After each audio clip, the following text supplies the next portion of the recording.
Pemirsa, terkait dengan pendataan keluarga di tahun 2021, di mana program ini seharusnya dilakukan di tahun 2020 namun terhambat karena pandemi tetap berjalan ya. Kalau tadi Bu Intan sempat mengatakan dari Komisi 9 DPR RI ini menjadi tantangan yang harus dihadapi, bukan menjadi masalah sebetulnya. Tapi ini terbukti pemirsa, di mana program dari BKKBN ini yang seharusnya dilaksanakan pada 2020 berhasil dilakukan di tahun 2021.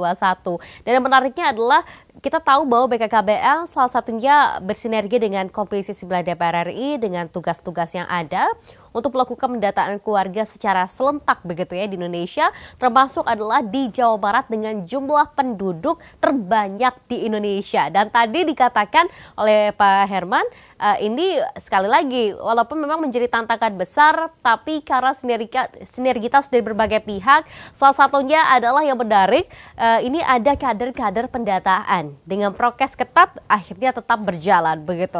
Nah, Pak Herman, mungkin saya ingin tanyakan dalam juga perbincangan juga sebetulnya indikator apa saja yang ada di dalam data tersebut atau proses pendataan keluarga di tahun 2021 ini? Ya, jadi indikator tadi sudah saya jelaskan ya. Jadi ini ada indikator kependudukan, indikator keluarga berencana, dan indikator pembangunan keluarga. Ditambah jadi satu tambahan indikator stunting. Oke, baik. Dan tampaknya kalau tadi Bapak sempat katakan terakhir adalah mengenai indikator stunting, artinya permasalahan stunting ini tidak lepas dari segala program yang dimiliki oleh BKKBN ya Pak ya, karena ada upaya untuk itu, untuk bisa mengurangi adanya mungkin laju pertumbuhan dari stunting di Jawa Barat. Ya, jadi memang karena BKKBN menjadi leading sektor dalam pencegahan atau penurunan stunting, ya tentu kita harus memiliki data. Nah, makanya harapan kita data risiko stunting ini menjadi bahan kita untuk melakukan intervensi nanti wilayah-wilayah mana yang memang perlu kita intervensi dan kita turunkan angka stuntingnya, sehingga dengan program percepatan penurunan stunting kita bisa menggarap wilayah-wilayah tersebut ya, tentunya dengan kerjasama dengan lintas sektor lainnya. Oke, baik. Kemudian bagaimana Pak metode pendataan keluarga tahun 2021 ini? Mungkin saya tadi sempat menyatakan ya kepada para pemirsa bahwa waktu itu kurang lebih di bulan Maret 2021 saya dapatnya formulir ya Pak ya, datang ke rumah, diantarkan, saya mengisi, kemudian saya kirimkan kembali. Nah, sebetulnya apa saja metode yang digunakan dalam pendataan keluarga di tahun 2021 ini? Karena kan saat ini pandemi ya Pak ya, nggak bisa terlalu banyak kontak fisik begitu mungkin atau interaksi secara langsung dengan masyarakat. Jadi metode di pendataan keluarga tahun 2021 ini tentu karena pendataan keluarga kita lakukan secara sensus ya, bukan lagi survei. Kalau survei kan ada sampling ya, kalau kita memang sensus, jadi seluruh keluarga ini harus terdata ya. Iya. Jadi kader itu kemudian melakukan kunjungan dari rumah ke rumah, ataupun kalau memang situasinya masih pandemi waktu itu maka dilakukan dengan media-media pesan lainnya, sehingga tetap data yang kita peroleh ini secara langsung dari keluarga. Dan metode yang kita lakukan untuk mendapatkan data tersebut tentunya ada dua metode yang kita lakukan. Yang pertama adalah menggunakan formulir.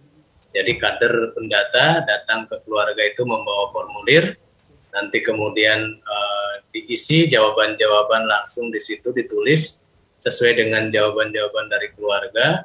Terus kemudian setelah itu baru diminta persetujuan kepada yang didata. Terus setelah itu baru diverifikasi oleh supervisor. Dan setelah diverifikasi datanya lengkap, baru kemudian di-input dalam aplikasi PK21. Nah, yang kemudian metode yang kedua adalah metode menggunakan smartphone ya. Jadi menggunakan berbasis aplikasi. Jadi kader pendata datang kepada keluarga itu sambil membawa smartphone ya, yang di dalam smartphone itu sudah ada aplikasi PK21. Jadi pertanyaan-pertanyaan dalam aplikasi tersebut langsung di-input, hasilnya diisi di situ, dan setiap jawaban-jawaban yang sudah di-input dalam smartphone tersebut setelah selesai baru kemudian disubmit, dan data tersebut masuk ke dalam servernya PK21. Jadi sebetulnya lebih simpel menggunakan smartphone ya, cuma karena memang membutuhkan sinyal, jadi tidak semua wilayah di Jawa Barat ini menggunakan smartphone. Oke, jadi lebih simpel, lebih efisien juga, tapi karena melihat sekali lagi ya Pak ya, Jawa Barat ini luas sekali, jumlah penduduknya juga paling banyak se-Indonesia, jadi tetap ada upaya lain yang dilakukan selain adanya aplikasi, begitu ya Pak ya? Ya, jadi tetap juga kita memperhatikan, meskipun dari pusat kita tetap alokasinya adalah 70% menggunakan smartphone dan 30% menggunakan formulir ya. Jadi karena memang tadi pertimbangan sinyal ya, dan kemudian juga pertimbangan dari sumber daya manusianya kader pendata ya. Karena belum tentu kader pendata semuanya menguasai smartphone ya, apalagi Iya. kalau kadernya udah sepuh ya, misalnya udah tua-tua, tentu ada yang bisa, ada yang tidak. Gitu. Nah, yang tidak menguasai aplikasi ini, maka kita sarankan menggunakan formulir. Gitu. Oke, baik. Jadi disesuaikan juga dengan kondisi wilayah masyarakat itu sendiri. Apakah gadget friendly, ramah dengan penggunaan handphone atau tidak, sehingga akhirnya tetap dilakukan sistem pendataan menggunakan formulir begitu. Data ini kan sudah didapatkan, atau artinya pendataan keluarga tahun 2021 ini sudah berhasil didapatkan, sudah berhasil mengejar target di bulan Juli 2021. Apa yang akan dilakukan Pak dengan adanya keberhasilan proses pendataan ini berhasil dilakukan? Ini hitungan bulan ya, tampaknya luar biasa sekali dari BKKBN bisa mengejar hal tersebut ya, walaupun kondisinya masih di tengah pandemi. Ya, tentunya ini kerja keras yang luar biasa dari seluruh Ya. tenaga lapangan kita dan termasuk juga pengelola mereka ya, baik di tingkat provinsi sampai ke tingkat desa atau RT ya. Dan data ini nanti akan menjadikan tadi rujukan dalam proses pembangunan. Tentunya akan kita kerjasamakan pemanfaatannya dengan pemerintah daerah setempat, sehingga nanti data ini tidak menjadi data yang mubazir, tapi memang data yang ketika ada data stunting misalnya, maka itu karena datanya ada, bisa kita lakukan intervensi untuk bagaimana pencegahannya, bagaimana kemudian penanganannya, sehingga data itu berguna dalam rangka itu tadi percepatan penurunan stunting ataupun proses pembangunan lainnya. Oke, terakhir dari BKKBN, apa harapan untuk masyarakat dengan adanya proses pendataan keluarga tahun 2021 ini Pak Herman?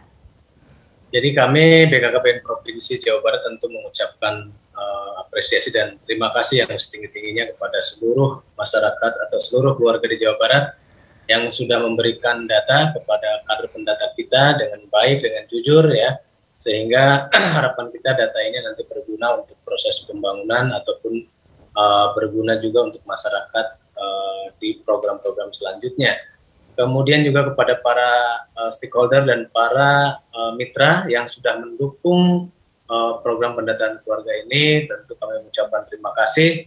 Mudah-mudahan jerih payah kita semua dalam mendukung pelaksanaan pendataan keluarga 2021 ini, harapan kita bisa menghasilkan satu data keluarga yang bisa nanti memiliki daya ungkit dalam percepatan pembangunan khususnya di Jawa Barat. Terima kasih. Terima kasih Pak Herman Maulana sudah berbincang pada hari bersama dengan Anjus. Tadi juga kami ucapkan terima kasih banyak untuk Ibu Intan Fauzi selaku anggota Dewan dari DPR RI untuk Komisi 9. Pak Herman terima kasih banyak selaku Koordinator Bidang Adpim Perwakilan BKKBN Jabar. Kita berharap apa yang sudah disampaikan dalam perbincangan kali ini khususnya mengenai pendataan keluarga menjadi satu informasi penting bagi masyarakat bagaimana pemerintah berupaya terus untuk dapat melakukan pembangunan dalam suatu daerah. Tapi yang paling penting adalah mendapatkan data yang valid, data yang akurat begitu untuk nantinya dapat menjadi indikator dalam pembangunan di wilayah Jawa Barat khususnya. Terima kasih banyak Pak Herman dan Bu Intan.